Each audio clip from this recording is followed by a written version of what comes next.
अन्योत्पादनानुकूलो भावुकस्य व्यापार विशेष। अन्य हो गया कौन?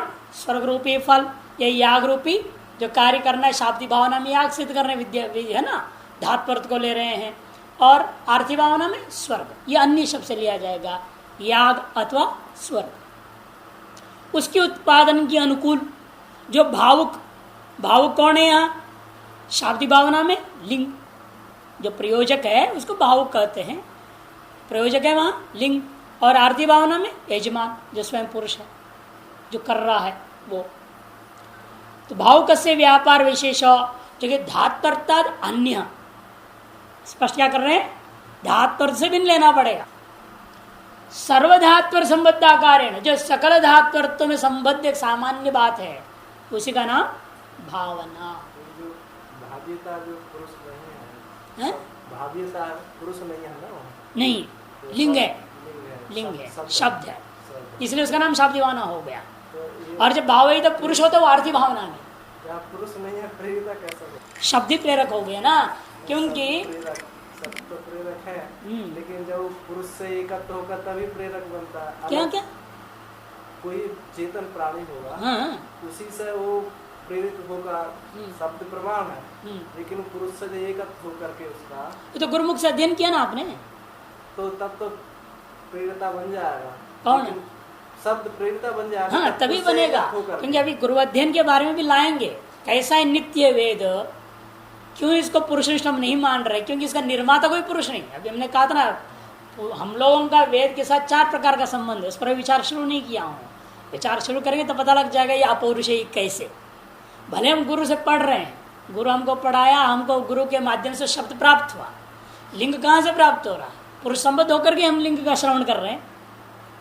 जो लिंग को हमको श्रवण कर रहे हैं, ये जेता हमने जो सुना है तो गुरु का मुख से तो सुना, पुरुष संबद्ध होकर के हमें श्रवण हुआ। तो ये गुरु जो है यहाँ प्रेरक नहीं बनता तब भी। क्यों? क्योंकि वो उसका निर्मित नहीं है। प्रेरक वो होगा ना जो स्वयं उसका निर्माता हो उस लिंग का। जैसे जलम आनय बोल रहा है, वहां स्वयं उस क्रिया के प्रति जिम्मेदारी पुरुष का बनता है, गुरु का बन रहा है जो बोलने वाले का, लेकिन अजेता में नहीं है। इसलिए केवल गुरुमुख से सुन रहा हूं लिंग, उतने मात्र लिंग में हमारा विश्वास है तो हमको प्रेरणा दे रहा है। लिंग का अर्थ हमने किया विधि, निमंत्रण आमंत्रण आदिष्ट संप्रष्ट प्रार्थनेश लिंग। व्याकरणकार ने भी उसका अर्थ कर दिया प्रेरणा। श्रवण मात्र से लिंग का आपको प्रेरणा मिलेगा, लिंग का श्रवण से। अभी कहेंगे वो भी बात सब आएगा विस्तार रूप में जब पढ़ेंगे आप। पुरुष से अलग होकर नहीं रहता ना, बिल्कुल पुरुष से अलग है, नित्य शब्द है ये, वही जड़ नहीं है शब्द। यहाँ मीमांसक के यहाँ शब्द जड़ नहीं है, शब्द नित्य है, वेद नित्य है। इसलिए आप वेदांत के हिसाब से नहीं है, कौन के हिसाब से यहाँ नहीं सोचेंगे। इनके यहाँ शब्द नित्य है क्योंकि वेद भी नित्य है, अपौरुषेय है। अतः नित्य शब्द में अलग से कोई चेतन पदार्थ की जरूरत नहीं है। अनादिकालीन परंपरा से शब्द गुरुमुख से शिष्य मुख में शिष्य के पास आता है, इतना ही है। इतने मात्र में चेतन संबंध मानेंगे, उसके अलावा और कुछ नहीं है। धात्वर्ताद अन्य सर्वधात्वर संबद्धाकारेण भासमानो भावना सामान्य मिति सिद्धम। जो सर्वधात्वर्थ के साथ संबद्ध है, सभी धातुओं में एक चीज रहती है पीछे में, भावना नाम की चीज। जैसे आपने करोति शब्द प्रयोग कर दिया, कुर्यात है कि नहीं, कुर्यात कर्णम भावयेत। इसका अर्थ क्या करेंगे हम? कर्णम भावयेत। यजेत का यागम भावयेत, गच्छेत माने गमनम भावयेत, समझे ना। खादेत खादनम भावयेत। हर चीज में धात्वर्थ के साथ भावयेत जरूर रहेगा। भावना सर्वधात्वर्थों में छिपा हुआ संबद्ध सर्वसामान्य क्रियावाचक चीज है, उसको हम कहते हैं भावना। आचार्य लोग कहते तथा जो उत्तम अन्योत्पादानुकूल आत्मा भावना साध्य रूपिणी प्रभाकर है। आचार्य कुमार भट्ट कहते हैं धातृत्व व्यतिरेकेण यद्यप्येषा न लभ्यते तथापि सर्वसामान्य रूपेणैवावगम्यते। अन्य उत्पादानुकूलात्मा, अन्य का उत्पादन करने की अनुकूल स्वरूप वाले का नाम भावना है और सदा साध्य रूपिणी होती है।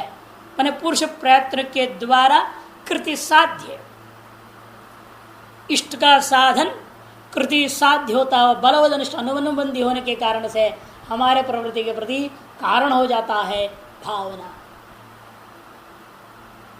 आचार्य कुमार भट्ट कहते हैं धातत्व व्यतिरेकेण यद्यप्येषा न लभ्यते, धातु से पृथक करके कभी उपलब्ध नहीं होता, तथापि सर्वसामान्य रूपेण अवगम्यते, सकल धातुत्व के साथ में सामान्य रूपेण बोधित होने वाले वस्तु का नाम भावना।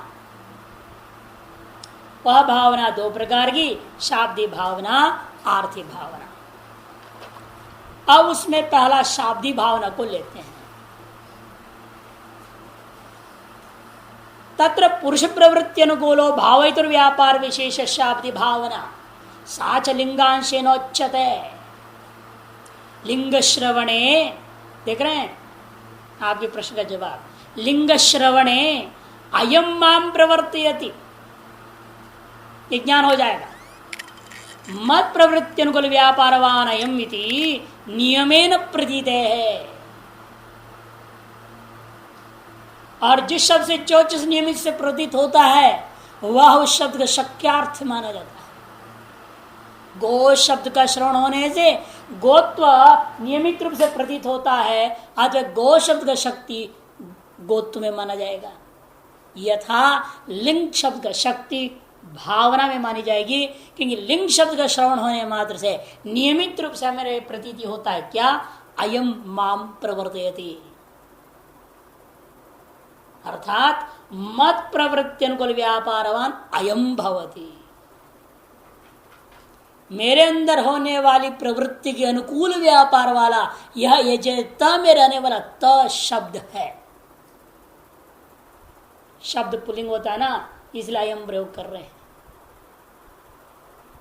लिंग श्रवण, जैसा ही आप लिंग को श्रवण करते हैं तो आपके मन में यह होता है, तो यह जो लिंग शब्द है वह मेरे को प्रवृत्त करा रहा है, मेरे को बोल रहा है मेरे से ऐसा करना चाहिए, या स्वर्ग चाहते हो तो दर्शपूर्ण में से करना चाहिए, ऐसा मुझे प्रवृत्त कराता है।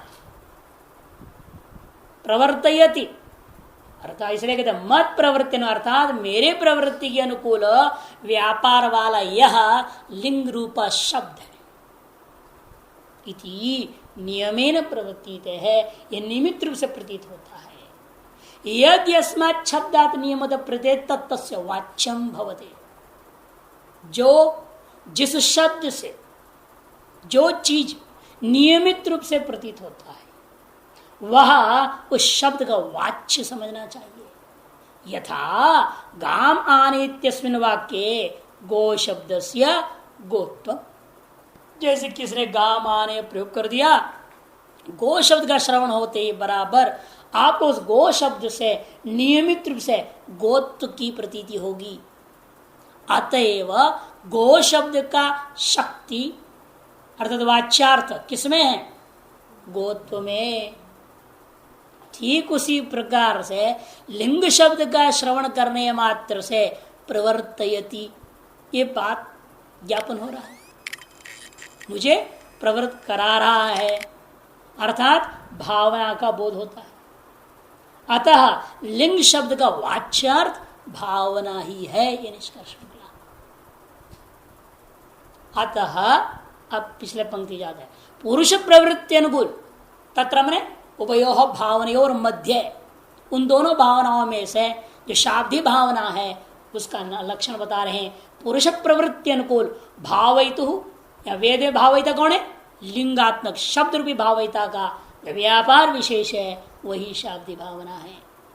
साच लिंग अंशेन उच्यते, और वह शाब्दी भावना वेद में लिंग अंश के द्वारा बोध होता है। कहते जाए यजति प्रयोग हो गया, समिधो यजति, तनुपातम यजति, इडो यजति, बर्री यजति, यजति यजति यजति, लट लगा रहे, यहाँ तो विधिलिंग तो है नहीं, कहते हैं लट नहीं है, वह लेट लगा रहे। लेटस छंदो मात्र गोचर विध्यर्थे, विधि अर्थ में ही लेट लकार होता है और वेद मात्र प्रयोग होता है। अतः यजति लट लकार नहीं है वेद में, वह लेट लकार है, विधि अर्थ में प्रयुक्त है। जब वहां भी कोई आपत्ति नहीं है। अब विचार कीजिए उस बात पर, क्योंकि लिंगंशेन उच्चते क्यों कह रहे हैं यहां, क्योंकि पुरुष से वेदेन साकम संबंध चतुर्धा भवितुमर्हति। जो यजमान है, कर्म को अनुष्ठान करने वाला आदमी, इसका वेद के साथ 4 प्रकार के संबंध हो सकते हैं। पद पदार्थ संबंध कर्तृत्व द्वारा, पद पदार्थ संबंध कर्तृत्व द्वारा एक, पद पदार्थ संबंध कर्तृत्व द्वारा, दूसरा शब्द कर्तृत्व द्वारा, तीसरा वाक्य वाक्यार्थ संबंध कर्तृत्व द्वारा, चौथा ग्रंथ निर्मातृत्व द्वारा। 4 प्रकार से संबंध संभव है। इन चारों के जवाब 4 अधिकरणों में दिया है, चारों संभव नहीं है वेद के मामले में। अतएव वेद पुरुष निर्मित नहीं है। तो वैदिक शब्द पुरुषोच्चारित होकर के पुरुषनिष्ठ नहीं है। सबसे पहला का खंडन करने के लिए औत्पत्ति अधिकरण का निर्माण हुआ प्रथम अध्याय प्रथम पाद में। दूसरे, क्योंकि पद पदार्थ का संबंध की कर्ता आप नहीं हो सकते।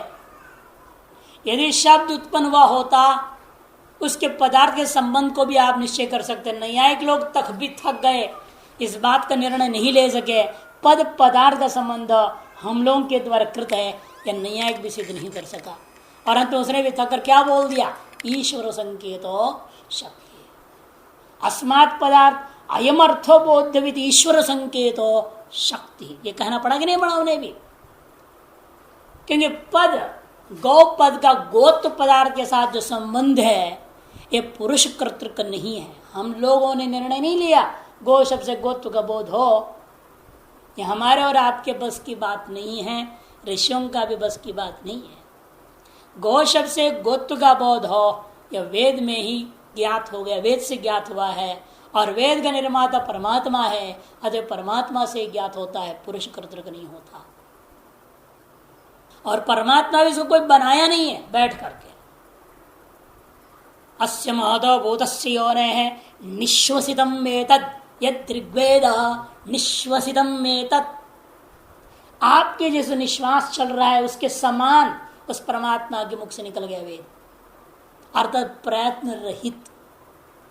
तात्पर्य इसका क्या है, प्रयत्न रहित। या स्वयं मुख पद्माद विनिसृता, गीता के बारे में स्वयं मुख पद्माद विनिसृता, मुख पद्म से गीता स्वयं बह गई। प्रयत्न पूर्वक सोच समझ गए, बोला नहीं गया। इस तरह से गुरुमुख से शिष्य के पास ज्ञान जाए तब तो काम हुए, और गुरु भी सोच समझ के बोल रहा है कि एक शब्द भी बुद्धि से काम ले रहा है, इसलिए तो ज्ञान विफल होता है। हृदय से बहनी चाहिए, भावना से आनी चाहिए, तब काम होता है। तो पद पदार्थ का संबंध इसलिए हम लोगों का कर्तृक नहीं है, ये औत्पत्ति अधिकरण में स्थापित किया जेमिनी ने। यदि पद पदार्थ का संबंध जो शक्ति है वह उत्पन्न हुआ होता, वह नित्य ना होता, तो आप कह सकते थे वेद व्यास ने बना दिया था, अमुक ने बना दिया। लेकिन किसी भी शब्द का अपने अर्थ में जो शक्ति ग्रह निश्चय, शक्ति निश्चय हुआ है, वह किसी पुरुष के द्वारा निश्चय नहीं कराया। इसलिए ना महाभाष्यकार कहते हैं व्याकरण जो है हम बना रहे हैं, जो पाणिनि ने बनाया है, जिस पर व्याख्या मैं कर रहा हूं, कि यह मत समझिए कि व्याकरण पहले था। भाषा पूर्वा व्याकरणम पूर्वम वा, प्रश्न पूछा। भाषा पूर्वा व्याकरणम पूर्वम वा, जवाब क्या देते? पूर्वम व्याकरणम कदापि भवतुम न रहती प्रयोजनाभावात् तर्हि भाषा एव तदर्थम व्याकरणम किम प्रयोजनम तस्य विकृते है नियंत्रणार्थम। कथम विकृति संभवती? कथयता है इदानीं गो शब्दस्य गोपोतलिका गोता गोपालिका इत्यादि ही महाभाष्यकार बोलते। गोता गो शब्द के लिए गोता गोपोतलिका गोलिका गोतल्लिका ये सब शब्द प्रयोग होने लग गए थे। जैसे आजकल गाय डंगर पशु क्या क्या बोलते हैं। तो इसलिए उन्हें कहा कि इस व्याकरण के बिना हम भाषा पर नियंत्रण नहीं कर सकते। इसे व्याकरण से शक्ति ग्रह जो कहा जाता है वो वेद में ज्ञात वस्तु का ही नियमन मात्र है। धातु पाठ में कर दिया गम ड्री गतो पाणिनि ने कहा, इसलिए गम धातु का गति अर्थ में हमको कोई शाब्दबोध हो रहा है क्या? पाणिनि कहने पर हुआ क्या पाणिनि से पहले संस्कृत नहीं बोला करते थे? गच्छति नहीं था क्या? पाणिनि खुद भी तो संस्कृत में ही पढ़े। तो इसीलिए कहते हैं कि ये सारी चीजें केवल भाषा का नियंत्रण तदनंतर आया होने से जो शक्तिग्रह का 8 प्रक्रिया आपने जो माना है वो तो सिद्ध वस्तु का ही पुनर्ज्ञापन मात्र है। अतः शक्ति ईश्वर सिद्ध है, नित्य है। धाता यथा पूर्वम कल्पयत, धाता यथा उत्पत्ति अधिकरण का मुख्य श्रुति है। यदि निर्माता होता पद पदार्थ संबंध का निश्चय कोई दूसरा व्यक्ति होता तो ये वेद नहीं बोलता धाता यथा पूर्वम अकल्पयत। अतएव इसके आधार पर वेद का कर्तृत्व किसी पुरुष विशेष में नहीं आ सकता। कहते हैं चलो शब्द का ही हम निर्माण करते हैं ना, प्रत्यय लाते हैं और संधि कार्य करते हैं, सूत्रों को लगाते हैं, बनाते हैं हम तो शब्दों को। कहते ये भी नहीं हो सकता। शब्द नित्यत्वाधिकरण, इसलिए शब्द नित्यत्वाधिकरणम, इस अधिकरण में उसका जवाब दिया है जीवनी ने। शब्द तो नित्य भाई, तुम इसका निर्माण कर ही नहीं सकते हो। तुम तो नित्य शब्द का उच्चारण करने में और उसका अर्थ का जो ज्ञापन करने के लिए एक प्रक्रिया मात्र तुमने अपनाया है। गम दासेति प्रत्यय लट लगा रहे वचन ये हुआ वो हुआ, प्रक्रिया तुम केवल अपने बना लिए हो। कि तुमने शब्द का ही निर्माण कर दिया। शब्द का तुम निर्माण नहीं कर सकते, शब्द तो नित्य है। अतः शब्द कर्तृत्व द्वारा भी वेद का कर्तृत्व किसी पुरुष विशेष मनुष्य में नहीं हो सकता। ठीक। तीसरा का जवाब देते हैं वाक्याधिकरण। इसके लिए बनाया ने वाक्याधिकरणम। चलो भाई शब्द नित्य था, पद पदार्थ संबंध भी नित्य है, ठीक, लेकिन कम से कम वाक्य का तो हम निर्माण करने में स्वतंत्र है ना। वैदिक वाक्यों का निर्माण करने में, जब वाक्य का निर्माण करने में यदि हमारे अंदर स्वातंत्र यदि है तो वाक्यार्थ का निर्णय करने में हमें स्वातंत्र मिल जाएगा और वाक्य वाक्यार्थ संबंध का बोध कर्तृत्व तो हमारे अंदर आ जाएगा। इस प्रकार इस द्वारा वेद का कर्तृत्व पुरुषों में आ जाएगा। तो नहीं हो सकता, वो भी नहीं हो सकता कि जब शब्द नित्य है, शब्द समूह ही तो वाक्य है और शब्द समूह का वाक्य संबंधिनी नियम को भी निर्णय कौन कर रहा है? वेद ही कर रहा है। कर्ता कर्म कर्ण संप्रदान अपादान ये सब वेद में है ना। क्या आपने बनाया क्या बाद में? कर्तृवाच्य भाववाच्य कर्मवाच्य वाक्यों क्या वेद में प्रयुक्त नहीं है?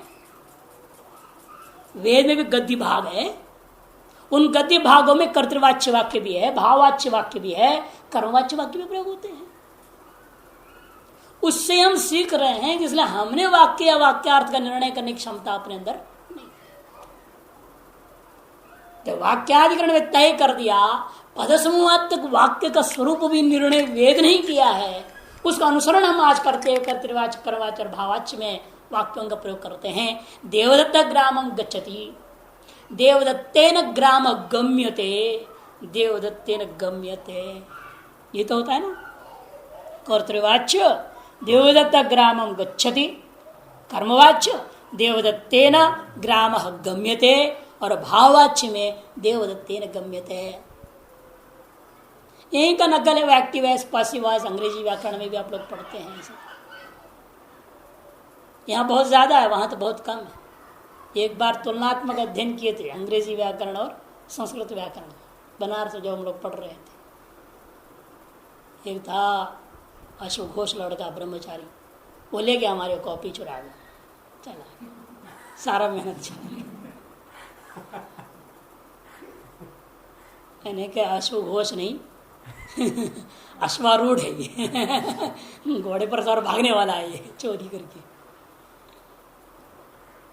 उसे दिखाया था जितने लकार सारी चीजों के बारे में, यहाँ और वहां में फर्क कहाँ है, यहाँ का अक्षर का लक्षण क्या है, यहाँ के शब्द का लक्षण क्या है, ये वाक्य का लक्षण यहाँ क्या करते हैं संस्कृत में, वो क्या करते हैं, अंतर कहाँ है, कैसा है, किस प्रकार से ज्यादा श्रेष्ठ बन रहा है और वो नहीं बन रहा है। ये सारा तुलनात्मक अध्ययन 3 महीने लगे थे इसमें, 3 months। पूरा रेनिन मार्टिन ग्रामर का खंडन कर दिया, छुट्टी कर दी, बेकार ग्रंथ है हमारे व्याकरण के सामने, बेकार है। तो शब्द नित्य जैसा शब्द समूह वाक्य भी इसलिए नित्य है, वाक्यार्थ भी नित्य है, और कर्तृवाच भाववाच कर्मवाच्य स्वरूप भी स्थिर है। लौकिक वाक्यों में आपकी स्वतंत्रता है, स्वतंत्रता में शब्द प्रयोग करने में स्वतंत्रता है। देवदत्त ग्रामं गच्छति, देवदत्त नगरम गच्छति बोल लो, कोई आपको रोकने वाला नहीं है। या हम ग्रामं गच्छामि बोल लो, कौन रोक रहा है। लौकिक वाक्य को आप कुछ भी तोड़ मरोड़ करके शब्दों को बदल बदल करके प्रयोग कर सकते हैं, लेकिन वैदिक वाक्यों में एक मात्रा को भी छेड़ नहीं सकते आप, एक मात्रा को भी। इसलिए वहां वाक्य भी निर्णय है, वाक्यार्थ भी निर्णित है, तो संबंध भी नित्य होने के नाते वह भी तन निर्मातृत्व का तत्कर्तृत्व द्वारा भी पुरुष द्वारा निर्मित वेद नहीं हो सकता। चलो कोई बात नहीं, सारे को संग्रह करके पुस्तक तो बना दिया ना, ग्रंथ निर्मातृत्व द्वारा वेद कर्तृत्व वेद व्यास में माननी चाहिए, कहते नहीं नहीं ये भी हो सकता। अपौरुषत्व अधिकरण, इसके लिए इन्होंने अधिकरण बनाया अपौरुषत्वाधिकरणम। वो संकलन भी जो उन्होंने किया है ना, उस संकलन में भी स्वतंत्रता नहीं है उनकी। जो अनुपूर्वी चले आ रहा था उसको उन्होंने केवल संग्रह कर दिया, उससे कोई स्वतंत्रता नहीं था। इसलिए उन्होंने अनुमान बनाया वेदाध्ययनम सर्वम पक्ष। उसको मिटा देता हूं, सब ऊपर लिखूंगा तो सबको दिखाई देगा। वेदाध्ययनम सर्वम पक्ष है,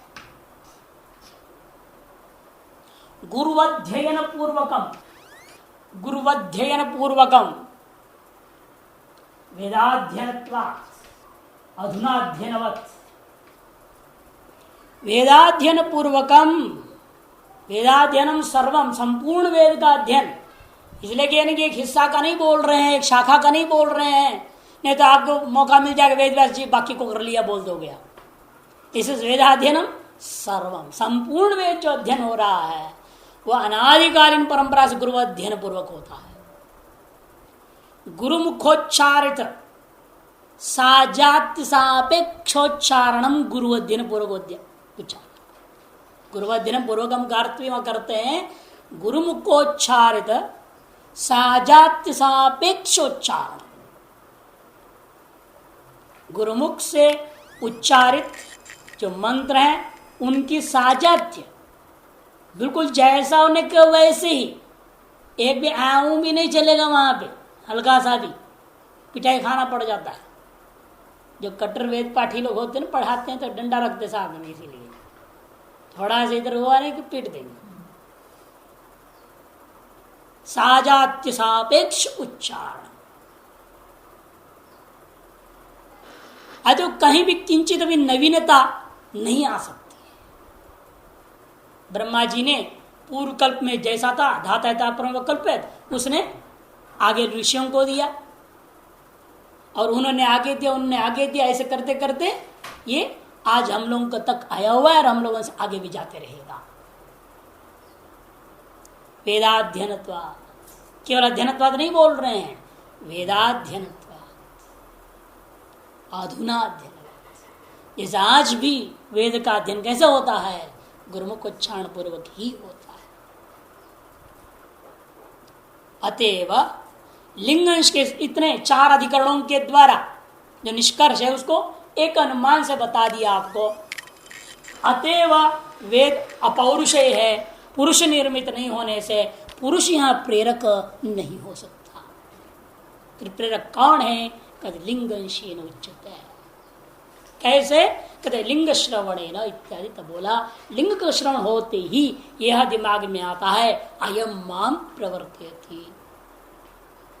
उसी की व्याप्ति गया, मत प्रवृत्ति अनुकूल व्यापार वनयमिति नियमेन प्रतीत है।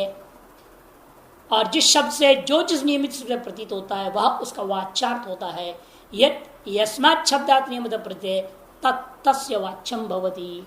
यथा गामाने इत्यस्मिन् वाक्ये गो शब्दस्य गोत्वम्। सच व्यापार विशेषः लौकिक वाक्ये पुरुषनिष्ठो अभिप्राय विशेषः, है ना, स्पष्ट कर दिए। वह जो व्यापार विशेष जो शाब्दी भावना है वह लौकिक वाक्य में सदा पुरुषनिष्ठ होता है, पुरुषनिष्ठ का अभिप्राय विशेष है। वैदिक वाक्य तो इसलिए पुरुषनिष्ठ अभिप्राय विशेष कहने से मेरे को याद हो गया, तो कहते हैं कि भाई पुरुषनिष्ठ कहने से अभिप्राय विशेष क्यों बोल रहे हैं? जरूरी नहीं कि पुरुष उच्चारित शब्द, पुरुषोच्चारित शब्द नहीं कहा है इन्होंने, पुरुषनिष्ठ अभिप्राय विशेष। क्योंकि एक महात्मा थे, अब वो नहीं रह गए, तिरुचि समझ बोलते, बहुत प्रसिद्ध बेंगलोर में। वो बैठे रहते थे गद्दी में ना, जो बहुत हॉल जैसे था, उधर से जो आ रहा है भगत दिखाई देता था। इधर कुछ चेले, इधर कुछ चेले हमेशा बैठे रहते थे, ब्रह्मचारी लोग। वो जैसे आएगा ना, वो भगत कौन आ रहा है देख करके यूँ इशारा कर देते थे, यूँ कर देते थे, मैंने उसको हलवा पूरी खिलाना है, इसको केवल फल देना है, यूँ करके तो नहीं तो केवल मिश्री दे देना है, प्रसाद में किसको क्या देना है, क्या सेवा करनी है। अभिप्राय पुरुषनिष्ठ अभिप्राय विशेष सब शिष्यों में ज्ञात था, किस इशारे का मतलब क्या है। मैं तो देखते दंग रह जाता था, जब जाता था हंसता था। वो बोलते, एक बहुत बार देखा उन्हें 2-4 बार ना, उसके बाद हमसे पूछे तो पीछे बेटा हंसते क्यों हो? मैंने कहा गुरुजी हम और आप अकेले रहेंगे तब बात करेंगे, नहीं तो उचित नहीं हुआ सबके सामने बोलना। कहते ठीक है ठीक है। फिर उसी दिन शाम को जो है वो अकेले कमरे में थे, मैं भी उनके कमरे में चला गया। तो बोलने कि बताओ, कहते आपके इशारों को देख देख के हंसी आती है। कहते तुम समझने लग गए थे इशारे को? मैंने कहा क्यों नहीं, आपके चेहरे समझते, हम नहीं समझ पाएंगे। कहते इसका भगत लोग भी समझ लेते होंगे। कहते नहीं नहीं, आप भक्त तो दूर रहते हो तो आप बोल देते हो ना, भक्त को क्या पता, तो भावना से आ रहा है, उसे क्या मालूम मेरे साथ क्या होना है। एक MS रामैया था, सेठ बड़ा करोड़पति, वो उनका परम भक्त प्रणाम माला लेके आता था। वो आएगा तो यूँ करेंगे, बिल्कुल लास्ट वाले को इशारा करेंगे। वो जाएगा उधर, स्पेशल रूम है, सब खोलेगा, तैयार करेगा माल टाल के साथ, यहाँ से दर्शन वर्शन करके वहाँ जाएगा तो माल पानी छक करके जाता था। मैं कहा क्या है, देखो साधुओं की महिमा है। कितनी भेदभाव, ताजुब रह गया। सिद्ध महापुरुष थे, सिद्धियाँ थी उनके पास, कोई संशय नहीं था, ज्ञान में भी कोई कमी नहीं थी, सब था, लेकिन वे प्रारब्ध की लीला है, इसलिए लीला कहना पड़ता। व्यवहार में इतनी भेदभाव थी, किसी को कुछ दे रहे, किसी को कुछ दे रहे। कैलाश के मंडलेश्वर जी को भी देखा मैंने, देखते भगत को भगत से भी ज्यादा, भगत को ज्यादा नहीं देखते, ये यूं देखते रहते हैं कौन कितना चढ़ाया पैर के पास, कौन गड्डी चढ़ाया है कि 50 चढ़ाया है कि 10 रुपये चढ़ाया। उसी हिसाब से प्रसाद सब अलग अलग रखा रहता है, किसको सौंफ दे देंगे, किसको फल दे देंगे, किसको मिठाई का डिब्बा पकड़ा देंगे, सब जगह दूर दूर। कहाँ सर्वं खल्विदं ब्रह्म कहते हैं, सब ब्रह्म। तो पुरुषनिष्ठ हो अभिप्राय विशेष, कौन से भी हो सकते अभिप्राय विशेष है कि नहीं, इशारों से हो सकता है। इसलिए आप पुरुषनिष्ठ अभिप्राय विशेष कर रहे हैं, पुरुष उच्चार तो शब्द विशेष नहीं बोल रहे हैं। कोई जरूरी नहीं कि उच्चारण के द्वारा अभिप्राय को प्रकट करे, आप किसी प्रकार से प्रकट कर सकते हैं, अगले को प्रेरणा दे सकते हैं। इसे कहते हैं लौकिक वाक्यों में पुरुषनिष्ठ अभिप्राय विशेष व्यापार विशेष भवते। वैदिक वाक्य तो पुरुषाभावात, आगे ना, वैदिक वाक्य तो पुरुषाभावात लिंगादि शब्द निष्ठ एवं, लिंगादि शब्द निष्ठ ही होता है। अतएव शाब्दी भावना इसलिए इसका नाम हमने क्या रखा, शाब्दी भावना। शब्द से बोधित भावना होने से शाब्दी भावना इति व्यवहारियते। अच्छा, पृष्ठ संख्या अगले में जाइए 28 में, पहली पंक्ति पढ़िएगा टीका में। परिस्पंद परिणाम विलक्षण पुरुष प्रवृत्त्यात्मकार्थ भावनोत्पत्ति अनुकूल लिंगादि शब्द से व्यापार विशेष शब्द भावना इत्यर्थः। परिस्पंद परिणाम से विलक्षण, सामान्य परिस्पंद जो होते हैं सब परिस्पंद परिणाम सामान्य व्यवहार जो घूमना फिरना वगैरह, इनसे विलक्षण यागादि रूप क्रिया है। पुरुष प्रवृत्ति, उसमें पुरुष प्रवृत्त्यात्मक अर्थ भावना की उत्पत्ति, आर्थिक भावना आर्थिक भावना के उत्पत्ति के अनुकूल लिंगादि शब्दों का जो व्यापार विशेष है उसका नाम शाब्दी भावना। प्रवर्तनात्मंच, उसी प्रकट का अंतिम 2 पंक्ति देखिए, एकदम उस प्रकटक का ही, प्रथम प्रकटक का। प्रवर्तनात्मंच प्रवृत्ति अनुकूल व्यापारत्म, प्रवर्तनात्मंच प्रवृत्ति अनुकूल व्यापार, प्रवर्तना किसको कहते हैं, भावना प्रवर्तना किसको कहते हैं, कहते प्रवृत्ति अनुकूल व्यापार का नाम प्रवर्तना भावना। एक की भावना जो है दूसरे में प्रवृत्ति को पैदा कर देता है। अनुकूलत्व बार बार आ रहा है ना, भवित्र भवनानुकूलो प्रवृत्ति अनुकूलो, ये अनुकूल अनुकूल क्या चीज है भला, अनुकूलत्वंच जनकत्वम इत्यर्थ। प्रवृत्ति के जनक जो व्यापार है, एक के अंदर में होने वाली प्रवृत्ति का जनक दूसरे में होने वाला जो व्यापार, जनक का जो व्यापार है जो दूसरे में रहता है, शब्द में है या पुरुष में है, उस व्यापार का नाम तच्छलोक है पुरुषाशय वृत्ति। वेदे तो पुरुषाभावात पुरुषाशय भिन्न सेव कसिचित लिंगादि शब्द निष्ठ व्यापार विशेष प्रवर्तनात्म इतिहास आहा। वही कह रहे हैं, लोक में तो पुरुष आशय का विशेष है, वह पुरुष अभिप्राय विशेष है।